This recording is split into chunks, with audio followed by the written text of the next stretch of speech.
கர்த்தருக்குள் பிரியமானவர்களே, April 28 Elon G white அம்மையார் அவர்களுடைய மாரநாதா புத்தகம், பக்கம் 235. இன்றைய தியானத்திற்காக தெரிந்து கொள்ளப்பட்ட தலைப்பானது தவறான விருப்பத்துடனுள்ள ஆர்வம். வசனம் ரோமர் 10வது அதிகாரம் 2வது வசனம். தேவனை பற்றி அவர்களுக்கு வைராக்கியம் உண்டென்று அவர்களை குறித்து சாட்சி சொல்லுகிறேன், ஆகிலும் அது அறிவுக்கேற்ற வைராக்கியம் அல்ல. குறிக்கோள் அல்லது நோக்கமின்றி இரைச்சலோடு கூடிய பற்றார்வம் காணப்படுகின்றது. அது அறிவுக்கேற்றபடி அமையவில்லை. மேலும் இக்காரியமானது அதன் இயங்கு முறையிலே குருட்டுத்தனமாகவும் அதனால் விளைகின்ற பயன்களிலே அழிவை கொடுக்கிறதாகவும் இருக்கிறது. இது ஒரு கிறிஸ்தவனின் ஆர்வம் அல்ல. கிறிஸ்தவனின் பற்றார்வம் கொள்கையினால் கட்டுப்படுத்தப்படுகிறது, திடீரென்று வருவதல்ல. கிறிஸ்தவ பற்றார்வம் உற்சாகமும் ஊக்கமும் நிறைந்தது, ஆழமானது, உறுதியானது, முழு ஆத்மாவையும் ஈடுபடுத்தி ஒழுக்க உணர்வுகளை செயல்படுத்தத்தக்கதாக எழுப்பிவிடுகிறது. ஆத்மாக்களின் மீட்பும் தேவனுடைய ராஜ்யத்தை குறித்த அக்கறையூட்டும் காரியங்களும் அதிகம் முக்கியத்துவம் வாய்ந்தவை. ஆத்மா ஆதாயத்தையும் தேவனுடைய மகிமையும் தவிர வேறு எந்த இலக்குகள் மாபெரும் உள்ளார்வத்தை காட்ட நம்மை அழைக்கிறது. ஆராய்ந்து பார்க்கக்கூடிய காரியங்கள் இங்கு இருக்கின்றன. அவைகளை லேசாக எண்ணி மதிப்பீடு செய்துவிட முடியாது. நித்தியத்தை போன்று அவைகள் மேன்மையான முக்கியத்துவம் வாய்ந்தவை. நித்தியம் உறுதியற்ற நிலையில் இருக்கிறது. வளமான வாழ்வுக்காகவோ அல்லது கடும் துயரத்திற்காகவோ ஆண்களும் பெண்களும் தீர்மானம் செய்து கொண்டிருக்கிறார்கள்.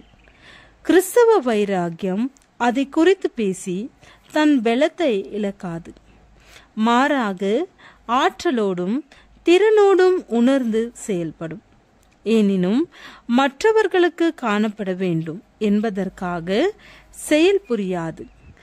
ஒவ்வொரு முயற்சியிலும் ஒவ்வொரு ஊழியத்திலும் தாழ்மை தனி சிறப்பு வாய்ந்த பண்பாக காணப்படும். கிறிஸ்தவ வைராக்கியம் ஊக்கமுள்ள ஜெபத்திற்கும் தாழ்மையான ஒப்பு கொடுத்தலிற்கும் குடும்பத்தின் கடமைகளில் உத்தமமாக இருத்தலுக்கும் வழி நடத்துகிறது.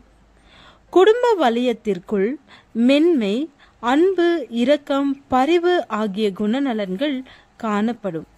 இவைகளை எப்பொழுதும் கிறிஸ்தவ வைராக்கியத்தினால் பெறப்படும் கனிகளாகும். ஆம், ஆத்மாக்களின் மதிப்பை ஒரு சிலரே எண்ணி பார்க்கிறார்கள். வெகு சிலரே கிறிஸ்துவை அறிகிற அறிவிற்கு ஆத்மாக்களை கொண்டு வர தியாகம் செய்ய விருப்பத்தோடு இருக்கிறார்கள். அழிந்து கொண்டிருக்கும் ஆத்மாக்கள் விஷயத்தில் அதிகமாக பேசப்படுகிறது. அவர்கள் மீது அதிக அன்பு காட்டுவதாக கூறப்படுகிறது. ஆனால் இந்த பேச்சு கீழ்த்தரமான ஒன்று. மனமார்ந்த கிறிஸ்தவ வைராக்கியம் ஏதாவதொன்றை செய்வதின் மூலமாக வெளிப்படுகின்ற வைராக்கியம் தேவைப்படுகிறது. இப்பொழுது அனைவரும் தங்களுக்காக ஊழியம் செய்ய வேண்டும். அவர்களது இதயத்திலே இயேசு இருப்பார் என்றால் மற்றவர்களிடம் அவரை பற்றி அறிக்கை செய்வார்கள். நயாகராவின் தண்ணீர்கள் எப்படி அருவியாக விழுவதினின்று நிறுத்தப்பட முடியாதோ அதை போல கிறிஸ்துவை உள்ளத்தில் கொண்டிருக்கிற ஆத்துமா அவரை அறிக்கை செய்வதை ஒருபோதும் தடை செய்ய முடியாது. ஒவ்வொரு கிறிஸ்தவனுடைய ஆழ்ந்த பற்றார்வமும் நித்திய வாழ்வை பற்றிய காரியத்தில் ஈடுபட்டிருக்க வேண்டும். மாபெரும் மீட்பின் திட்டத்திலே கிறிஸ்துவோடும் பரலோகத்தின் தூதர்களோடும் உடன் ஊழியராக இருக்க வேண்டும். எந்த ஊழியத்தை இதற்கு ஈடாக ஒப்பிட்டு கூற முடியும்?